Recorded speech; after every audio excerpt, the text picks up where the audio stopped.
Hi, guys. Welcome to the CCW Safe Podcast. I'm co-founder, COO Stan Campbell.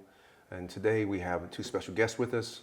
We have our National Trial Counsel, Don West, and also our great friend in the business and industry, Andrew Branca from Law of Self-Defense.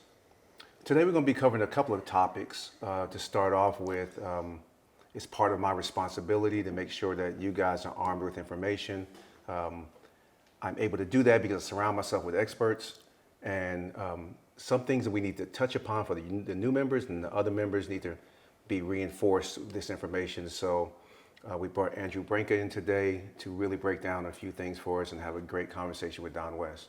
To start off with, Andrew, welcome again. Pleasure. Thanks for coming down. We're going to discuss what always needs to be hit home. We push all the members toward the easiest, most articulable way of understanding the elements of self-defense. And I'm going to let our friend Andrew take over. Sure. So in a nutshell, and it doesn't matter what jurisdiction you're in, what American jurisdiction you're in, all 50 states, Washington, D.C., Guam, Puerto Rico, they all have their own self-defense statutes and jury instructions and court decisions, but it all boils down to the same 5 elements of self-defense. That just reflects how old and well-established self-defense law is in American law. And those 5 elements are innocence, imminence, proportionality, avoidance, and reasonableness. And innocence basically means you can't have been the initial aggressor in the fight, right? Self-defense is to defend yourself against someone else's aggression. Imminence means the threat you're defending yourself against is either actually occurring or immediately about to occur. It's not something that happened in the past. It's not a speculative future threat that may never happen. Proportionality involves the intensity of the force involved. Generally speaking, you can only use deadly force in self-defense if you're facing a deadly force threat. Deadly force in self-defense. Avoidance has to do with whether or not you're in one of the 11 states that imposes a legal duty to retreat before you can use deadly force in self-defense. Most states don't. Most states are stand your ground states. And then reasonableness. That's really twofold. You have to genuinely, in good faith, believe you need to act in self-defense. That's a subjective belief inside your head. But that belief also has to be objectively reasonable. A theoretical, reasonable, and prudent person in the same circumstances would have shared that subjective belief. So an irrational belief to act in self-defense is not sufficient for that element of reasonableness. And the prosecutor's job, when you're claiming self-defense to justify your use of force against someone else, their job, and they're well aware of this, is they have to disprove any one of those 5 elements beyond a reasonable doubt. Because the elements are cumulative, they're all required. If anyone is missing, if anyone is disproven beyond a reasonable doubt, you don't have a claim of self-defense because you're missing a required ingredient, a required element. And the prosecutor knows this, by the way. He knows he doesn't have to disprove your claim of self in its entirety. You could have 4 of those 5 elements 100%, but if you're missing any one of them, your self-defense claim collapses. And he knows that going in. So from a prosecutor's perspective, each of those 5 elements is his target of attack. Gotcha. Any one of them he can defeat, your claim of self-defense goes away. And that's a problem in self-defense because self-defense it's a legal defense of confession and avoidance. Because when you claim self-defense, you're not saying, it's not like an alibi defense. You're not saying it wasn't me, I was someplace else, right? I had nothing to do with this. You're saying the opposite of that. You're saying, yeah, I shot that guy. I killed him. So you're confessing not to a crime per se, but you're confessing to the underlying conduct that is the basis for the use of force charge. I shot that guy, I killed him, but I did it in lawful self-defense. And you did it intentionally. Intentionally. Right? So it's not an accident. Yes. So accident is a different legal defense. You can raise the legal defense of accident, like you can raise the legal defense of self-defense, but it's a very difficult legal defense when guns are involved, because guns are inherently dangerous instruments. Almost any mishandling of a gun that results in someone's death is going to be considered reckless conduct, which is enough for criminal liability all by itself. Just to clarify the one point about the intentional act, it might be that you intentionally shot with the purpose of defending yourself, not that you intentionally killed the person. It could be the consequence of it, right? But that's not necessarily your purpose. And it ought not be your purpose. I mean, whether or not this aggressor actually dies is not the mission if you're acting in self-defense. Your mission is to neutralize the threat against you or against other innocent people. In fact, I would argue that it's generally preferable if they don't die. If consistent with safety, consistent with neutralizing the threat, they don't die as a result of your use of deadly force. Because if they die, your potential liability, legal liability, goes up tremendously. Now you're looking at a murder charge or a manslaughter charge. Correct. If they simply don't die, those things are off the table because those criminal charges require that someone died as a result of your conduct. So if we could have, Star Trek taser guns that just, made people fall over unconscious instead of dying, that would be preferable. We don't really live in that world. Guns are, as I say, this is a guy who's carried a gun every day for personal protection. He's carrying a gun right now for personal protection. A gun is very rarely the answer to the problem you're facing. When it is the answer to the problem, it's generally the only answer. Absolutely. To the problem. I didn't mean to interrupt you, but I did interrupt you. You were talking about reasonableness, and you talked about subjective reasonableness. Right. That wasn't the whole story, though. Well, it's subjective and objective. I think I was talking about confession and avoidance. So you're confessing to the underlying conduct, and you're seeking to avoid legal liability through the justification of self-defense. Because if it was self-defense, it's simply not a crime. It's justified conduct. In that sense, self-defense is what we call a perfect defense. It doesn't just mitigate your legal liability. There is no legal liability. The conduct simply shooting that person, which would normally be unlawful, is simply not a crime if it meets the conditions, the 5 elements of self-defense.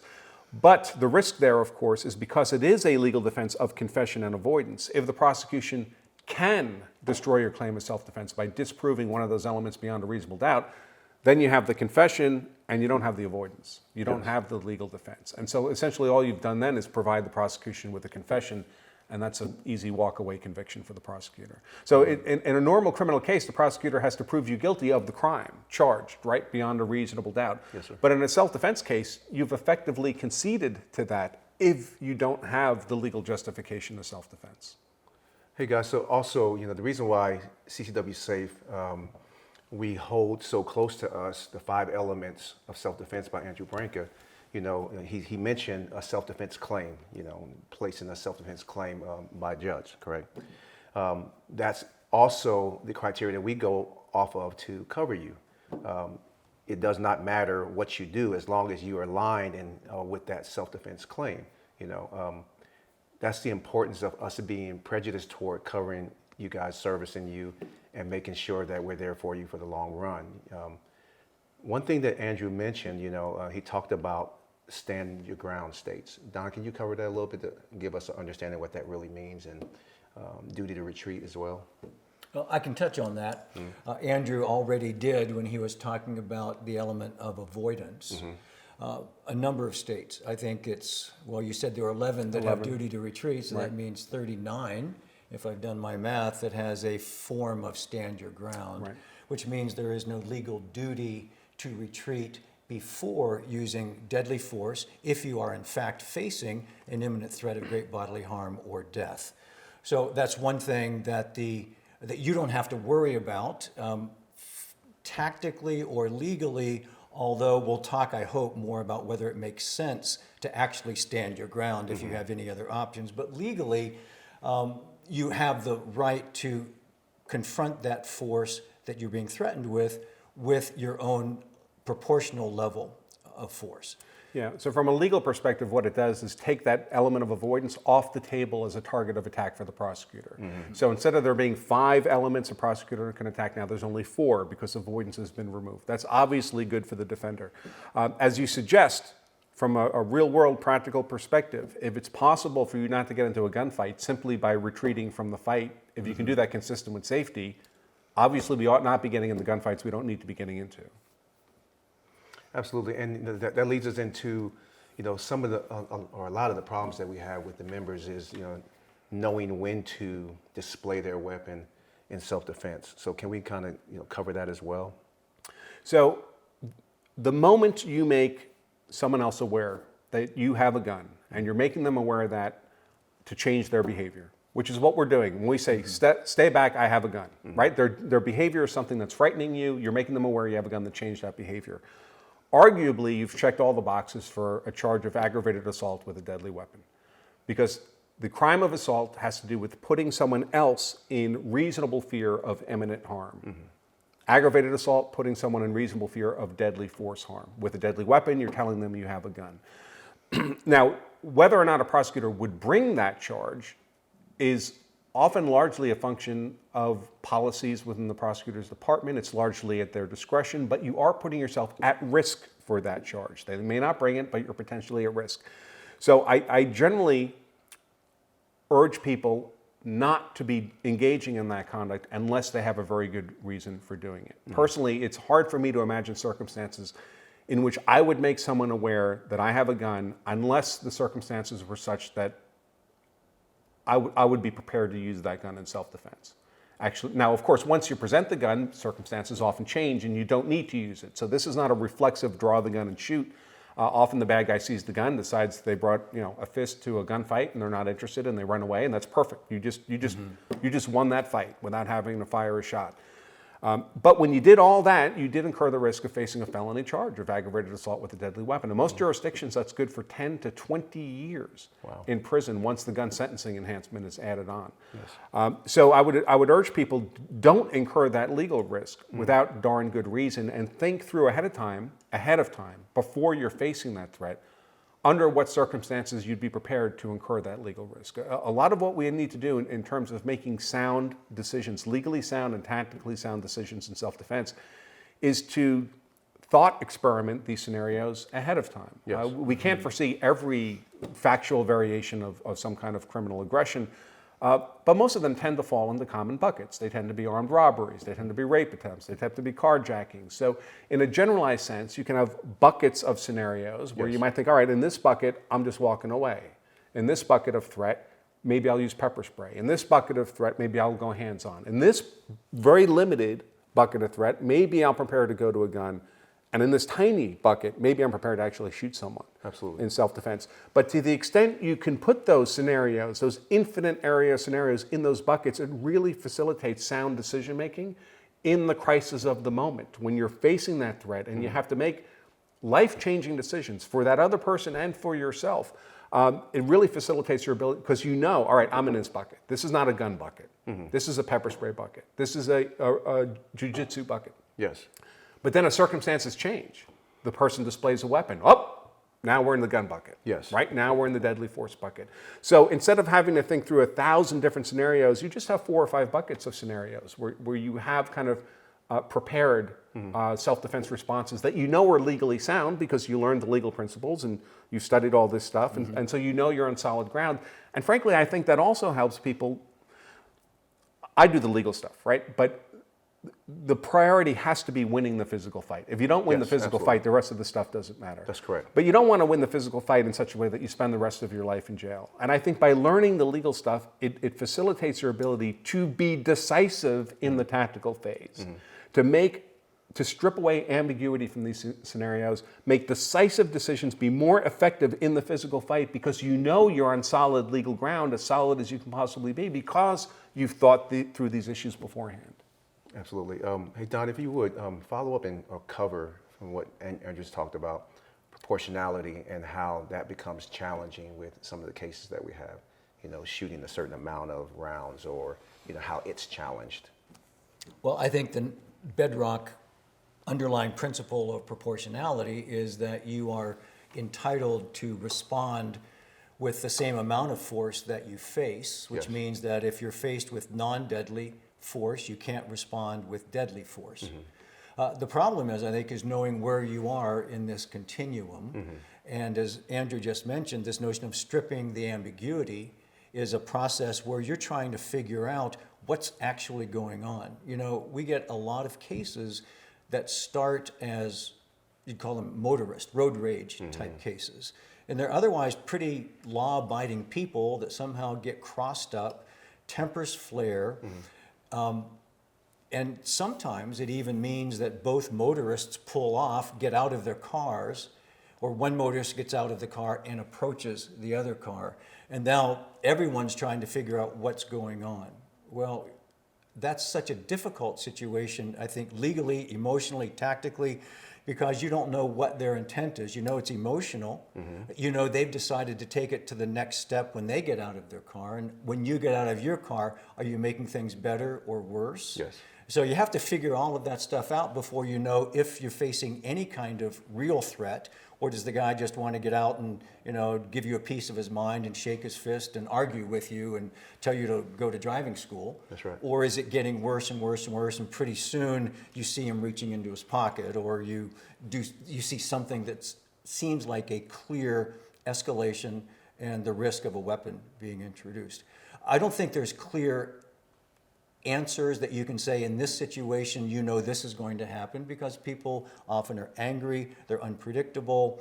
One thing leads to the other, so your response may make it worse, your response may make it better. There have been cases that we've known about from the media where both people get shot. That's right. And die. Yeah. I mean, it's just wild out there.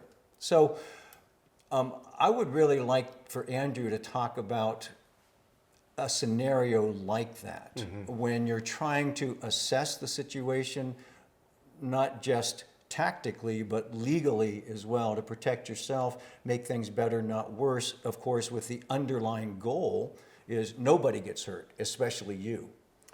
Right. So, as you say, where I see people get into trouble legally and tactically is in what I call the zone of ambiguity. So, on the extreme ends of the use of force continuum, it's not very complicated. So, if there's no threat, we just go about our day, right?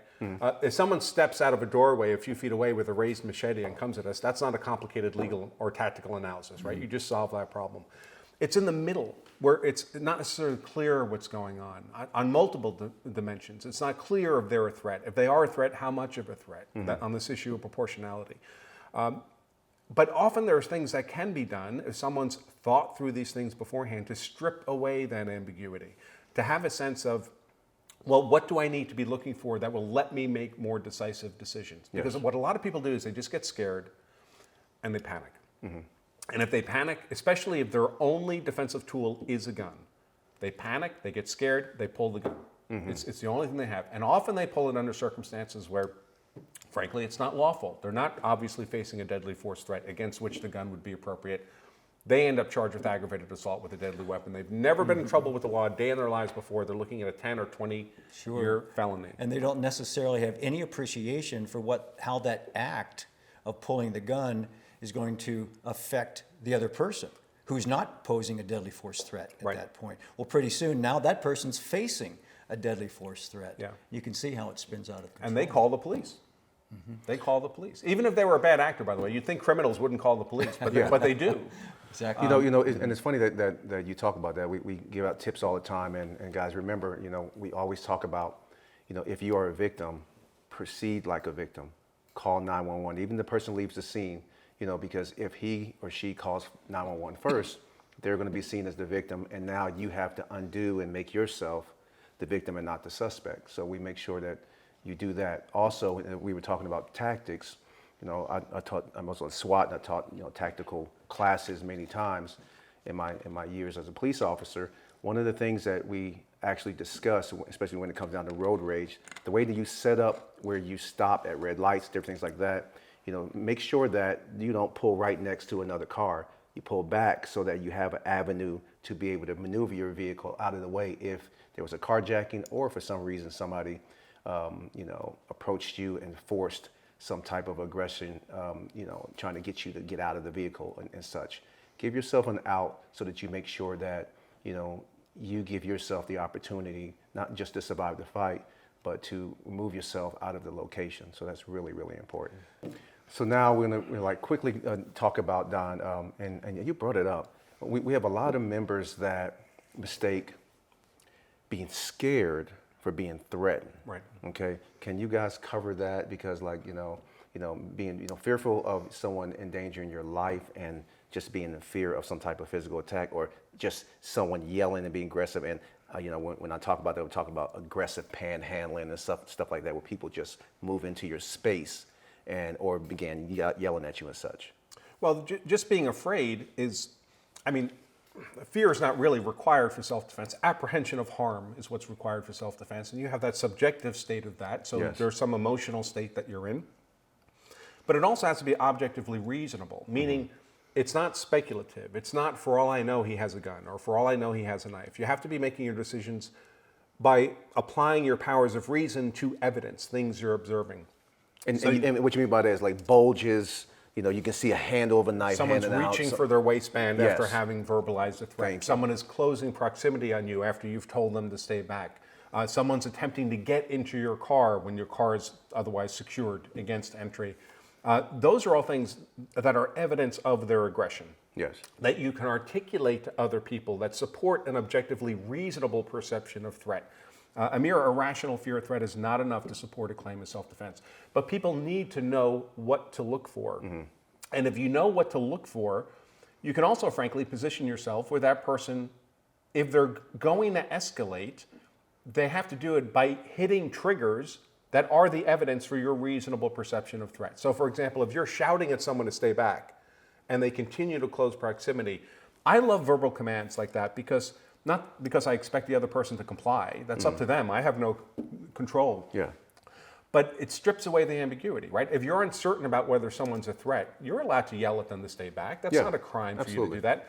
And if you do that and they continue coming closer, what you've effectively done is you've compelled them to either stop doing what's scaring you or to act in a manner consistent with the threat based on actual evidence that you've observed that you can articulate to other people. That's stripping away that ambiguity. Absolutely. And the other thing that Andrew's hitting upon that you guys have to really think about is the fact that verbal commands are also heard by people who are nearby. So they can tell that you are the victim by the way that you are pushing out the information. You know, it's obvious that you're saying stay back, you know, all of those things that helps your case, even if you don't know someone's watching. So it's very important to use verbal commands to do that as well. Yeah, that's a great point. I mean, in most good guy cases of self-defense, they don't tend to get into trouble because there's too much evidence in the case. They tend to get into trouble when there's too little evidence in the case. And so the situation looks ambiguous to police, to prosecutors.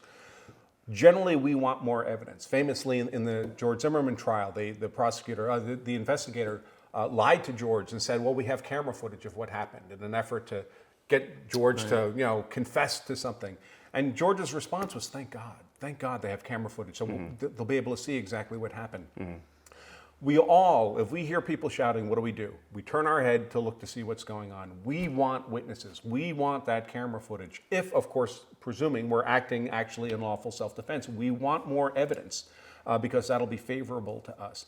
And verbal, listen, if I ever have to defend myself, I'm going to be screaming like a little girl. I want as much attention as I can possibly get. That's right. And maybe someone will actually come and help you too. That would be nice. Absolutely. You don't have any control over that, but they certainly can't come and help you if they don't know you need help. Yes. And you wouldn't necessarily limit that to just putting your hand up and saying, stop, don't come any closer.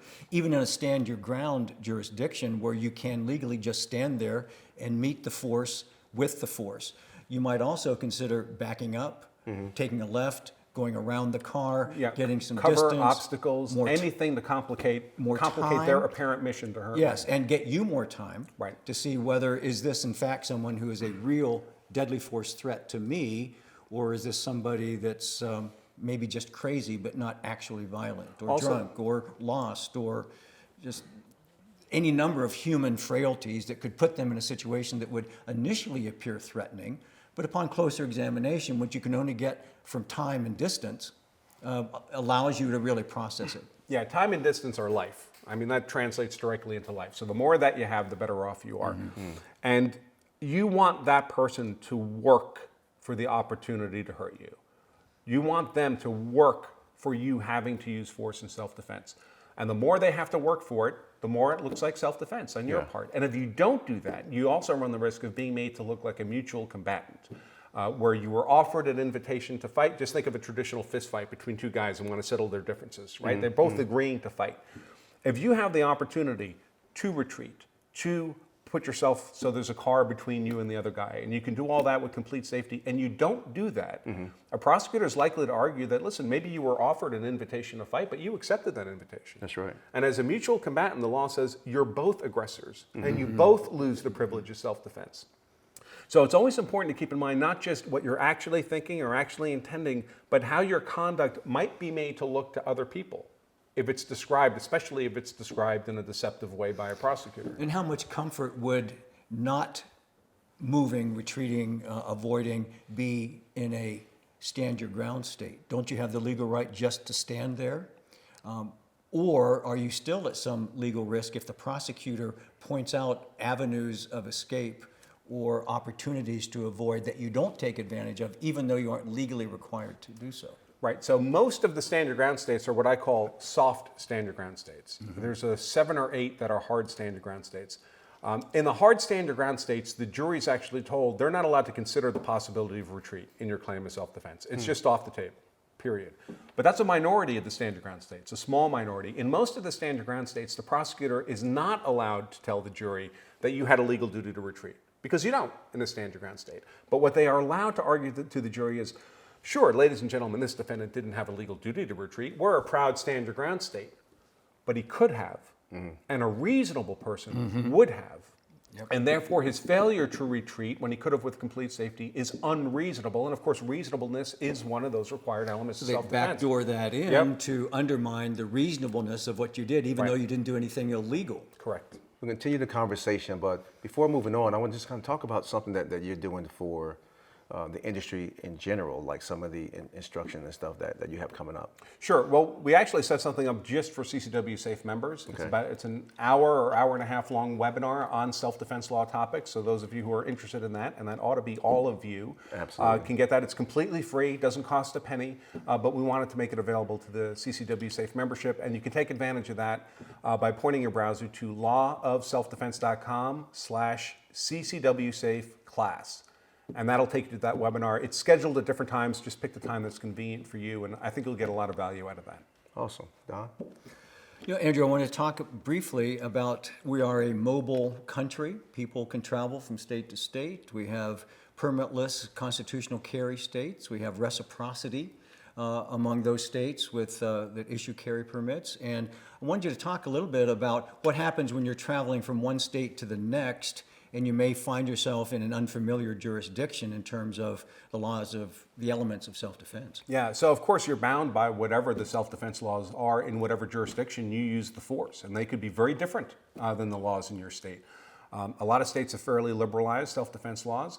Other states are much more rigorous. The biggest variance is this element of avoidance. The biggest variance is whether or not you have a legal duty to retreat, and how much of a legal duty to retreat you have. For example, we already talked about soft stand your ground states versus hard stand your ground states. And we actually, at Law of Self-Defense, we produce state-specific courses for all the states. So if you wanted to learn it at that level of detail, and I encourage you to do that, we're happy to provide you access to that class. But what I encourage people to do generally, because most people are not going to memorize 50 states worth of self-defense laws, what I suggest is the most prudent position is adopt the most conservative legal position on self-defense you can, and then you're lawful everywhere. So if you're in Texas, Texas is one of the hard stand your ground states. The jury's not even allowed to consider the possibility of retreat in evaluating the reasonableness of your self-defense. Forget it. Just pretend you're in Massachusetts, no matter where you are. Pretend you are in the most aggressive duty to retreat state that there is. And if you adopt that position, because even then, the duty to retreat only applies when you can do it with complete safety. You're not required to increase your jeopardy to try to get away. But if you adopt my self-defense strategy incorporates that I will always retreat from the fight if I can do so consistent with safety, then you're legal everywhere on that issue of avoidance. So you don't have to worry about what state you're in. Yes. If you're in Maryland, if you're in Massachusetts, if you're in New York, any of those duty to retreat states, you're in compliance. And in every other state, although you'd have a legal privilege to stand your ground and use force to meet force, if you don't have to, if you can escape doing that with complete safety, not increasing your jeopardy, why wouldn't you do that? I mean, that's just the prudent thing to do. Again, we ought not be getting into fights that we don't need to be getting into. Well, I can certainly say, having defended a number of self-defense cases, that while you may not have had a legal duty to retreat, if you clearly make some efforts to de-escalate or avoid, whether it's retreating or something that makes it clear that you don't want to actively engage in this use of deadly force, the prosecutor, the police, the prosecutor will weigh that heavily in their charging decision. First of all, if they see someone who, in their view, did the best they could to avoid it, but they wound up using their weapon as self-defense, they'll factor that in, and you may very well not be charged out of a scenario where if you didn't do some of those things, you would be. Right, so fundamentally, prosecutors know at the end of the day, they have to sell their narrative of guilt to a jury. And the harder you can make the sale of that narrative of guilt, the less likely you are to get convicted, the less likely you are to be prosecuted, the less likely you are to be charged in the first place. So you want to conduct yourself in self-defense in such a way that you're providing the prosecution with as few building blocks for a narrative of guilt as possible. You want to look like a hard story to sell to a jury, because they don't like to take hard cases to trial, all other factors being equal. Most prosecutors have conviction rates of trial of 90%, 95%, and that's largely because they get to pick the cases they bring to trial. And they have plenty of easy cases. They have plenty of drug possession cases, cases where it's just a walk-away conviction when they go to trial. If you look like a hard case, if you look, as we say at law self-defense, you carry a gun so you're hard to kill, know the law so you're hard to convict. That doesn't mean by learning legal tricks. We don't teach legal tricks. But by knowing where the actual legal boundaries are and staying within them, you make yourself hard to convict, because you make yourself hard to sell that narrative of guilt to the jury. And if you look like you're hard to convict, you look like an unattractive target for prosecution. So if the prosecutor can't say he didn't kill him because he had to, he killed him because he wanted to, Right. when you have made an effort to get away, when you have done certain things to attempt to de-escalate, but you just couldn't, you just had to defend yourself, that makes that argument a whole lot harder. Absolutely. And let me turn that around just a little bit further. If you summon aid for the person you just shot, or help them yourself to the degree that you can, consistent with your own safety, provide some medical care, that's also going to factor into that argument that they can't make. Well, he wanted him dead, so he figured out a way that he could claim stand your ground and get away with it. Right. If you don't at least call for aid, and you've used deadly force, you shot someone, man, that looks awful. And prosecutors will talk about that all day. Not only did he shoot this poor kid, he just watched him bleed out. He didn't even get help for him. So absolutely, I always tell people, when you call 911, ask for not just the police, ask for an ambulance too. By the way, you may need an ambulance yourself. If you've been in a real fight, you might not know you've been seriously hurt. But again, as we talked earlier, you don't want that person to die. If they don't have to die, if they can just be neutralized as a threat consistent with safety, you want them to live. It reduces your legal liability. And it takes away from the prosecution that argument that you were just a cold-hearted monster who just wanted to kill somebody, which is what they will say if you don't call for help. They do it all the time. Which is a good reason why your social media doesn't suggest things like that. You don't have accessories and modifications or hats or T-shirts that suggest you're coming into this with that frame of mind. Yeah, let me circle back to that, because that's a really important point. In terms of actually providing care to someone yourself, that's a tough judgment call. I can tell you the only reason I ever would have shot someone is they were just trying to kill me. If they were just trying to kill me, you know, when professional EMS shows up in the scene, they don't go near that guy until the cops have secured the scene. So if the professionals are not willing to approach and provide care, I would be hesitant to approach and provide care. Now, I don't tell people what to do or not to do, so everyone has to make their own call. I hope to help people make informed decisions about it. So people have to decide for themselves. In terms of the social media stuff, the very first thing the prosecutor does in a case like this is grab all your social media, everything forever. Stuff you deleted is not deleted. I get evidence files all the time that are full of people's social media, all stuff they deleted. That's right. So it's everything you've ever put out on the internet is there. And it's particularly dangerous to put stuff out there that can be made to look as if it goes to a malicious state of mind. And it can be subtle things. I mean, obviously, if you're writing, you know, kill them all, let God sort them out, the jury's going to hear that. That's right. But even things like a Punisher backplate on a Glock pistol, right? I see them, they're very popular. Who is the Punisher? The Punisher, he's a cartoon character, but he's a vigilante. He explicitly uses deadly force outside the legal boundaries of the law because he considers himself above the law. That's right. Is that you?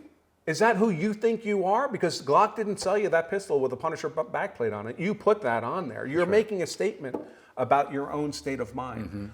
People engrave ridiculous things on their guns, like watch for flash and all this kind of nonsense.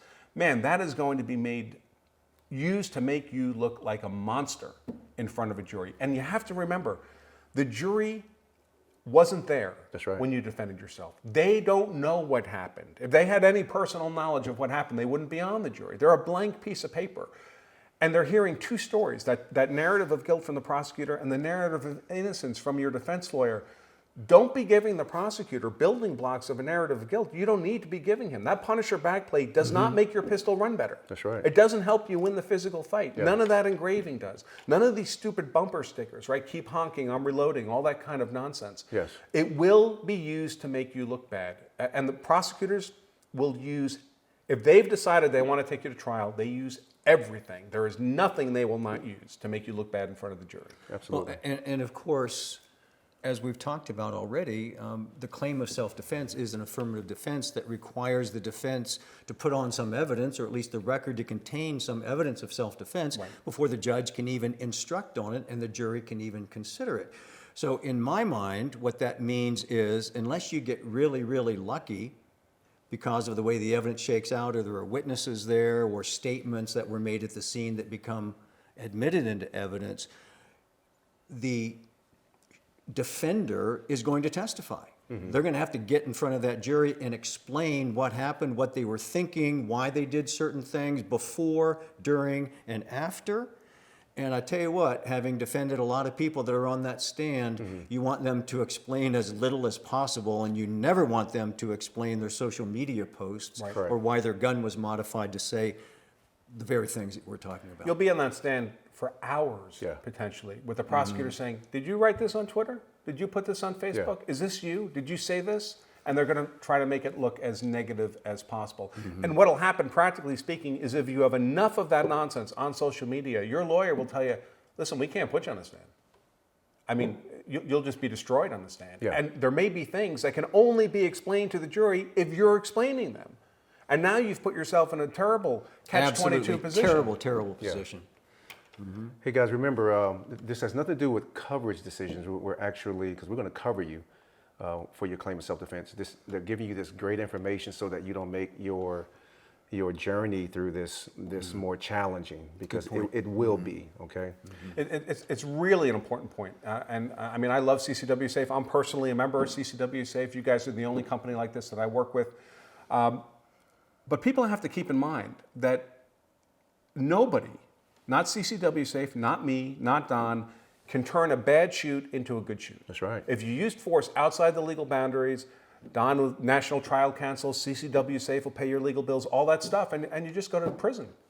Because you did it outside the legal boundaries. So they'll do everything they can to help you, but they can't change a bad shoot into a good shoot. That's your responsibility. None of us have a time machine that lets us go back and change what you did.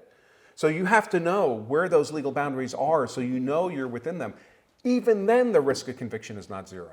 That's true. But you want to get it as close to zero as you possibly can, and then you can really leverage the assets that CCW Safe can bring to bear for you. Absolutely. Hey, real quick, I want both of you guys to kind of chime in on the importance of, because this is something that we do with CCW Safe. It's not just throwing money at lawyers, after a charging decision. Explain the importance of, pushing forth information. We've done this on a couple of cases now, where you push forth information, have a legal expert give an opinion to the prosecutor prior to a charging decision. Talk about that a little bit. Well, Andrew's actually been hired as an expert witness and has actually testified as an expert witness, been qualified, which is no easy thing to be able to be qualified, which means that you not only have the credentials that the person or entity hiring you, the defense in this, believes you're an expert, but the judge also thinks you're an expert after you've been questioned extensively by the prosecutor trying to show that you're not an expert. So once you have gone through those obstacles and leaped those hurdles and you have been qualified as an expert, you are. And that means you can give your opinion, and the jury's allowed to consider it along with any other evidence. So obviously there is great, great value in the use of experts, including use of force experts, but legal experts as well.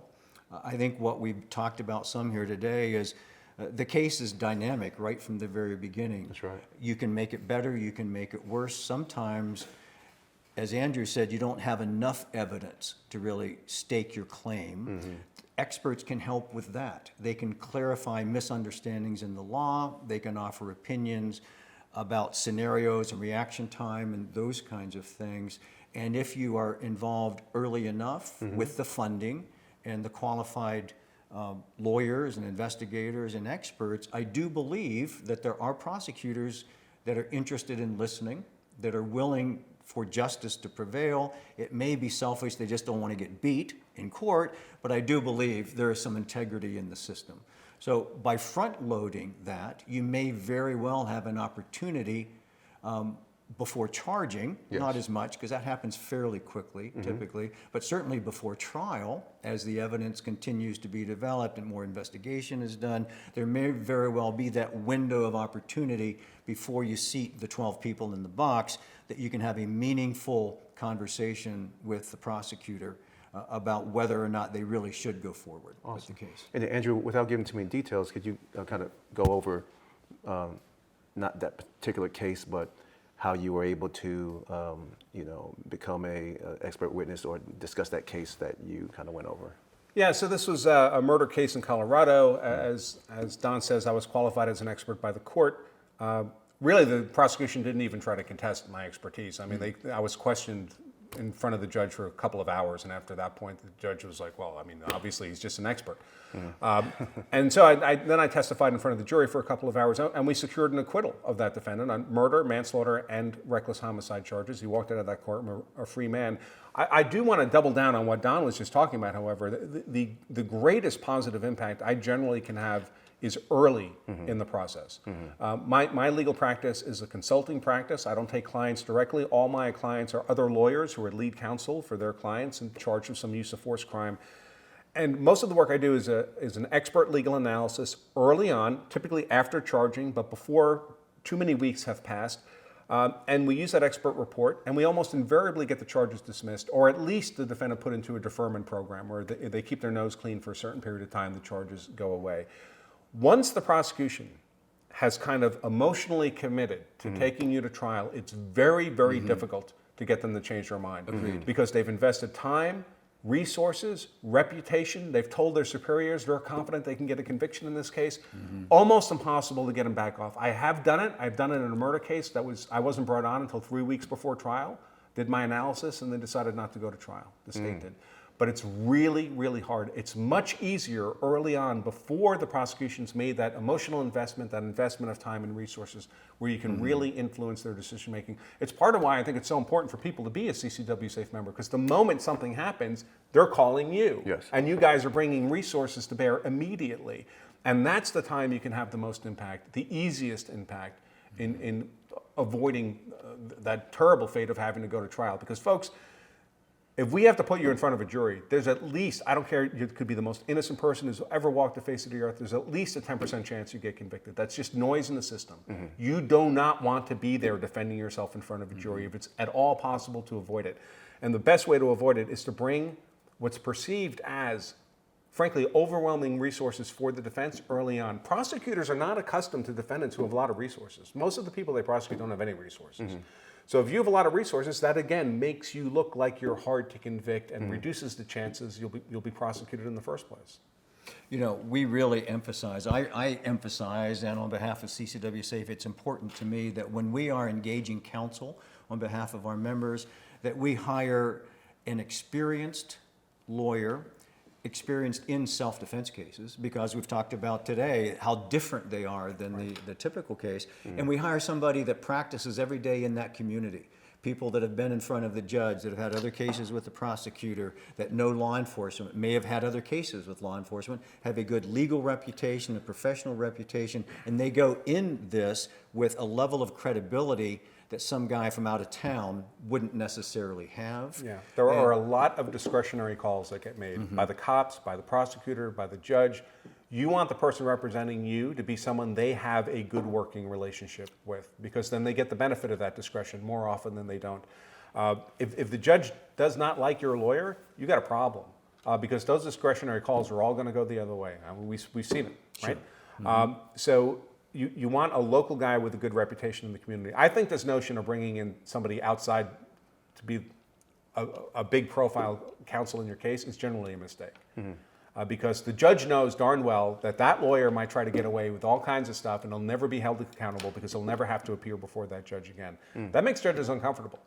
Judges, they're masters of their courtroom. They want to know you have to keep yourself within certain boundaries of decorum, certain boundaries of truthfulness with the court, because you're going to be back in front of him again.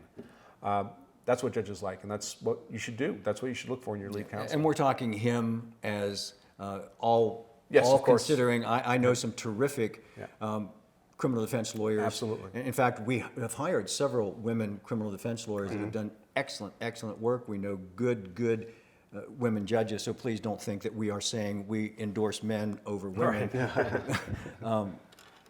We don't, because there's a lot of good resources out there, but they aren't necessarily the guys with the biggest billboards or the ones that are on TV Yes. touting Most of those guys themselves. don't practice law.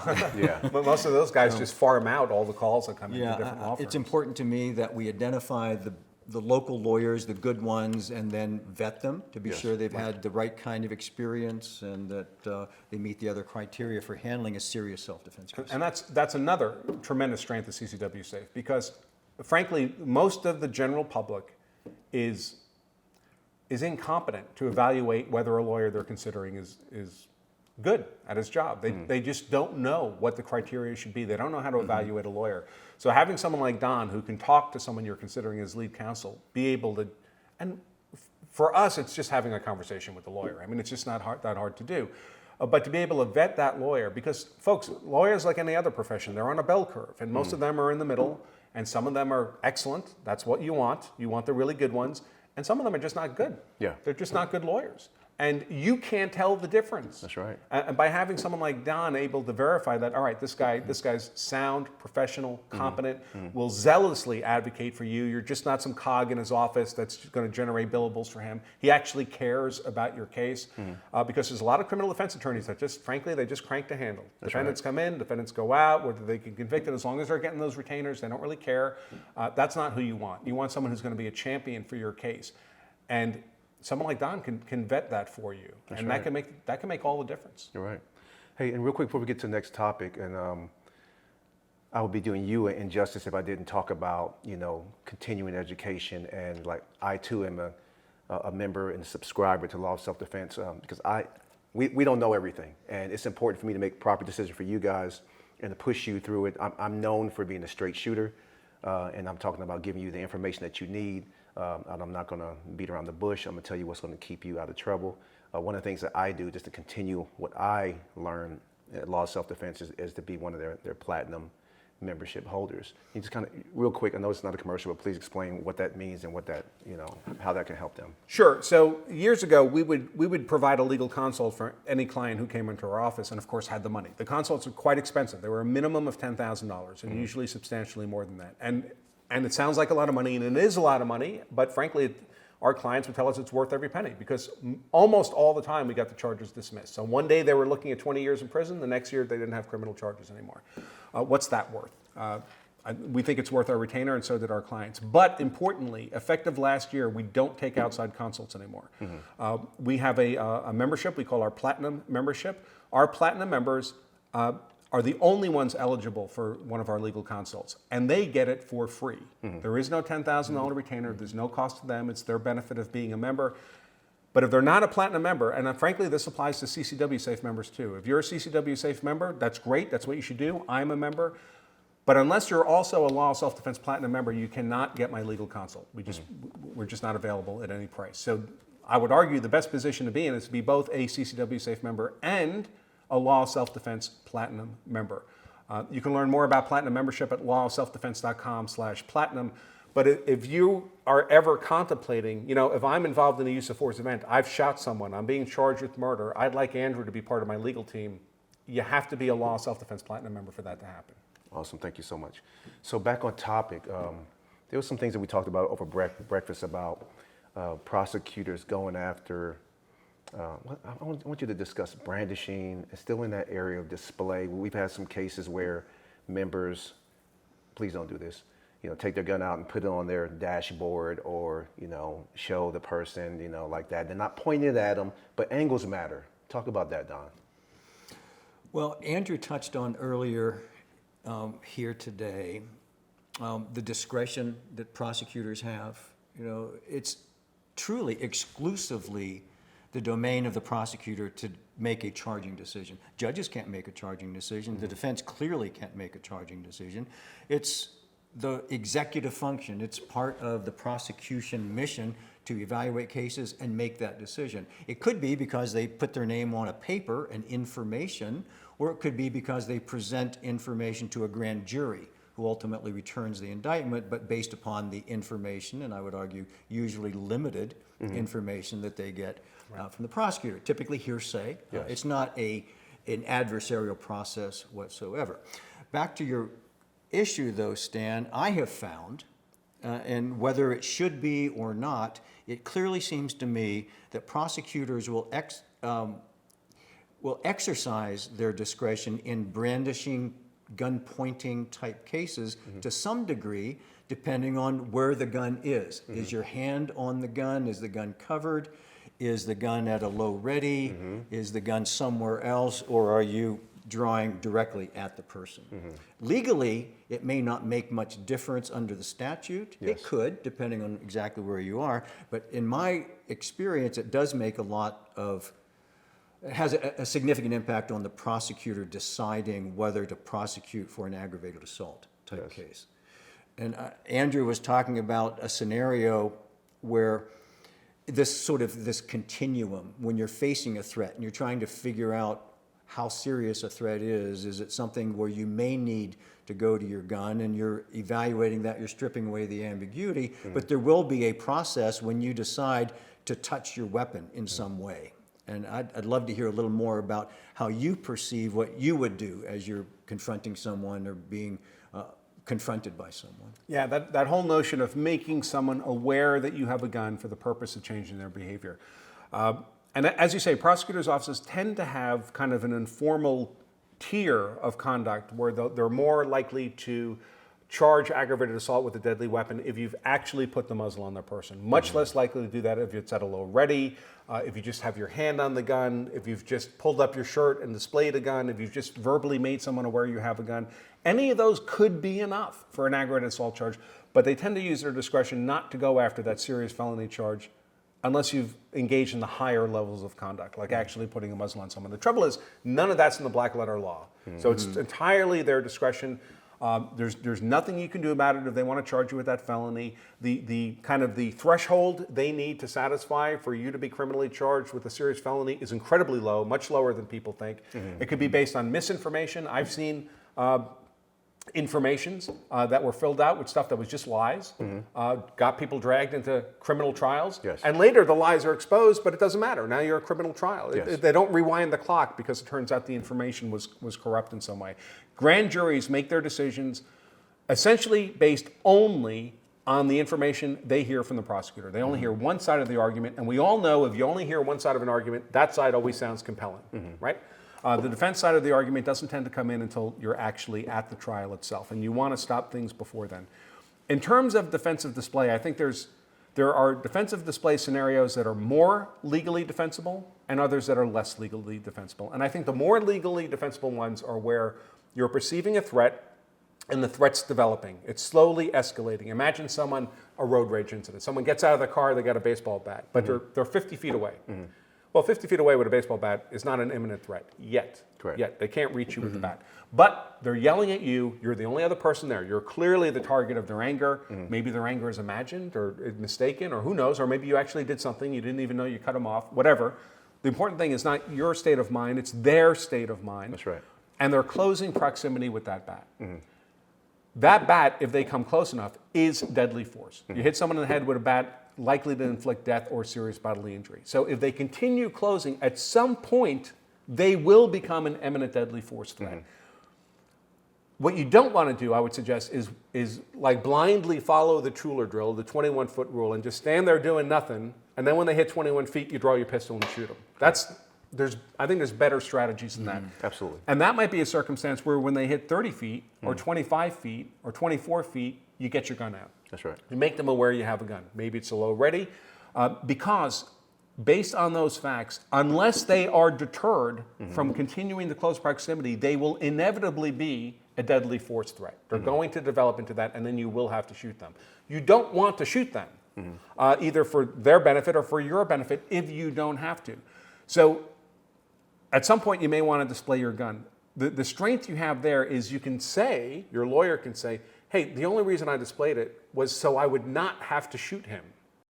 When you're in that circumstance where someone is inevitably going to become an imminent deadly force threat who you'll have to shoot if they're not deterred, then display of the weapon is actually doing that person a favor. You're deterring having to shoot them. You're cautioning them, hey, if you continue to close proximity, become a deadly force threat, you're going to get shot. I'm trying to save your life right now. And of course, that's what your lawyer can tell a prosecutor as well. Your defensive display is not malicious.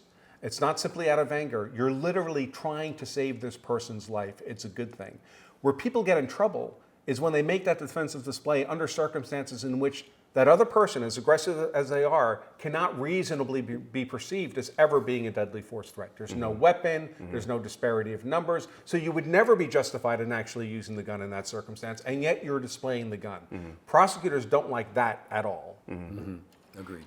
So on that thought, explain to us and talk to us about the challenges of warning shots. We've had a couple of cases recently where that was a choice of of some of our members. Explain how they can get themselves in trouble and what that really means. So warning shots are almost always a bad idea. I can think of very few edge cases where a warning shot might be productive, and maybe I can touch on those. But the problem with a warning shot is you're not yet, it tells the prosecutor, it tells a court, it tells a jury that you are not yet in a circumstance where you believed you needed to shoot that person in self-defense. Because if they were actually an imminent deadly force threat, that's what you would be doing. You'd actually be shooting them to neutralize that threat. So you're not there yet. You're before that stage, and yet what you're doing when you're firing that warning shot is, folks, bullets don't miss. Yes. They never miss. They just keep going until they hit something. They may miss their intended target, but they go on and hit something. And if you're in anything like a residential community, there's homes, there's children, there's mothers, there's father, there are innocent people everywhere, and a warning shot is literally uncontrolled. You don't know where it's going to go. And you may think, I'll shoot in the air, everything comes down, and they come down with lethal velocity. You may think, I'll shoot into the ground. Folks, I've worked cases where people fired a warning shot into the ground, and it skipped up and killed somebody.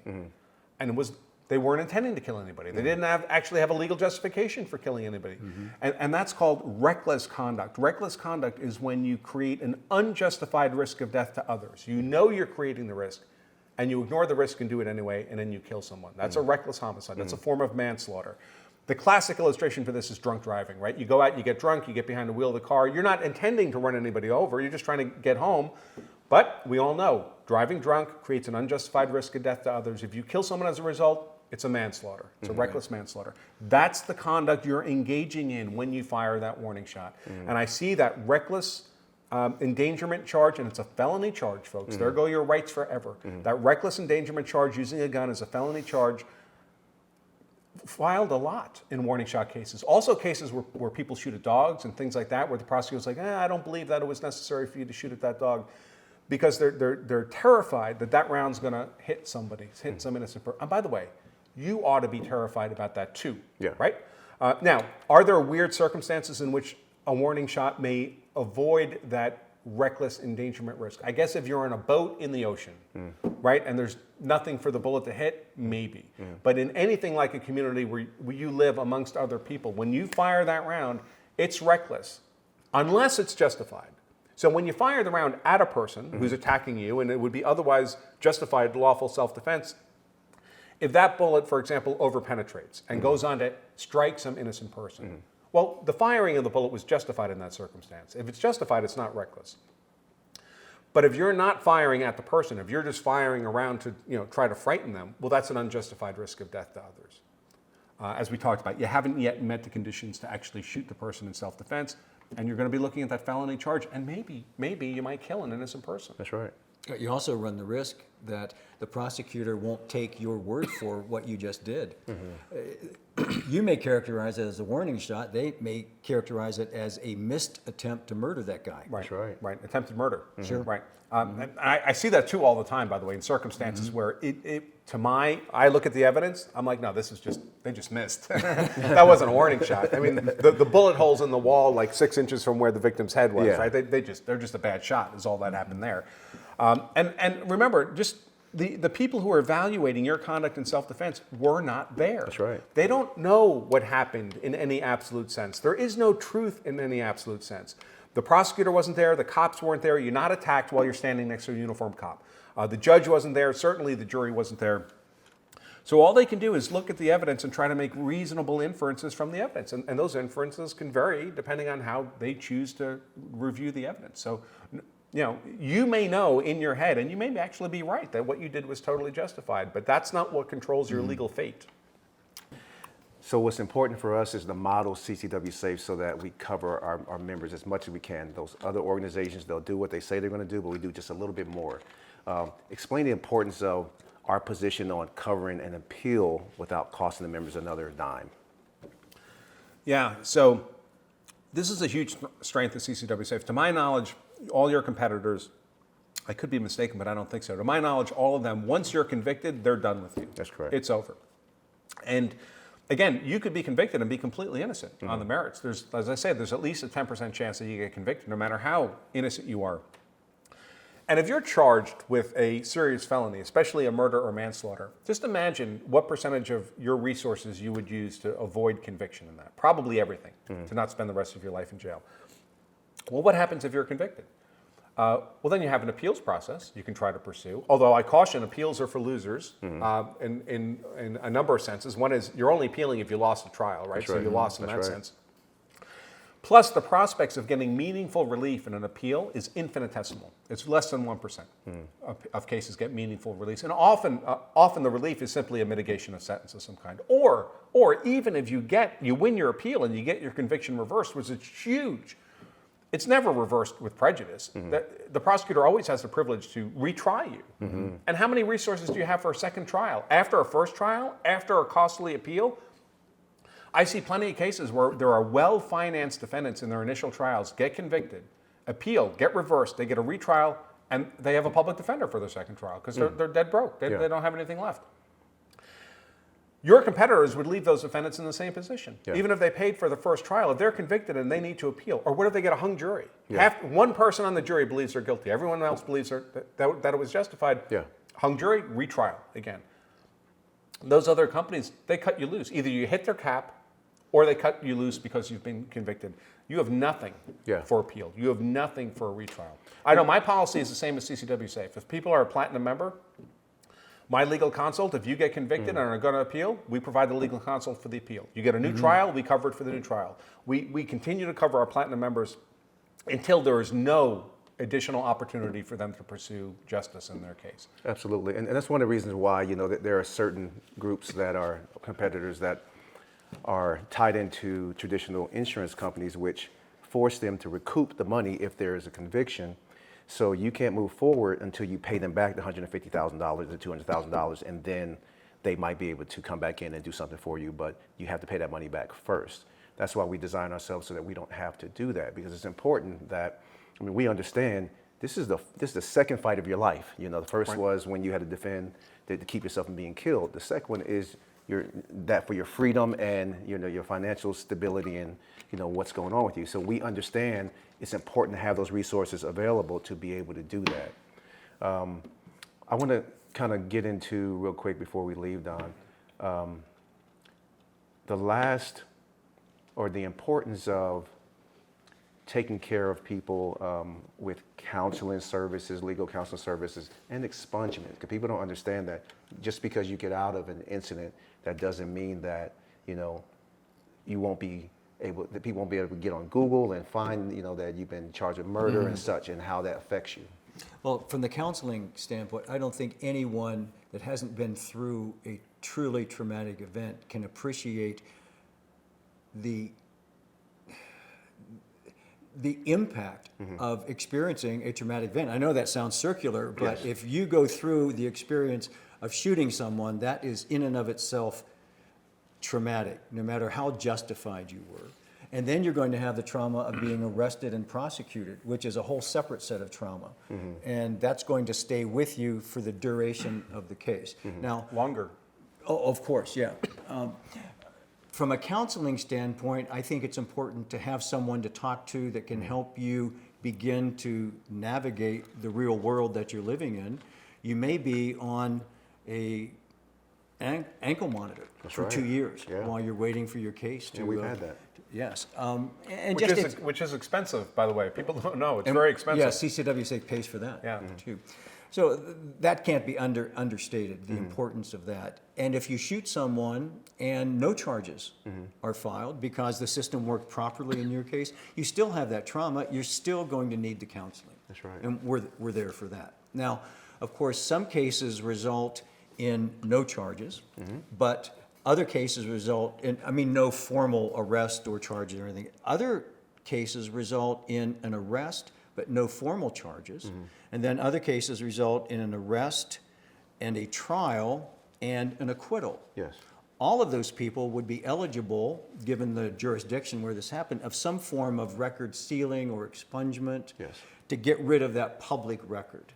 And one of the benefits of CCW Safe is that when you're eligible under the state law and the charges are dismissed or not brought, and you are eligible to have your record sealed and expunged, CCW Safe does that. Absolutely.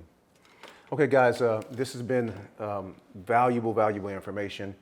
We do really appreciate your time. I want to thank Don West for coming up and visiting with us.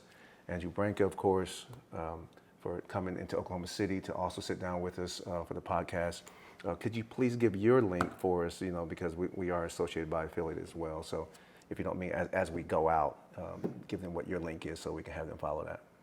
So the one I would recommend is, of course, we have tons of products and services, but I would most recommend people take advantage of this free class we set up for CCW Safe members. It's about an hour and a half of this kind of content. That's right. It doesn't cost a penny, 100% free, and you can access that at lawofselfdefense.com/CCW Safe class. And for those that are not members yet of CCW Safe, to give your associated link as well there. I believe the associated link for people to come through me to That's right. you is lawofselfdefense.com/CCW Safe. And I think the discount code is LAW10, I think is what it is now. And that'll get you 10% off your CCW Safe membership. Awesome. Okay, guys, again, thank you for being with us. We're going to continue this in the future, and be safe out there, all right?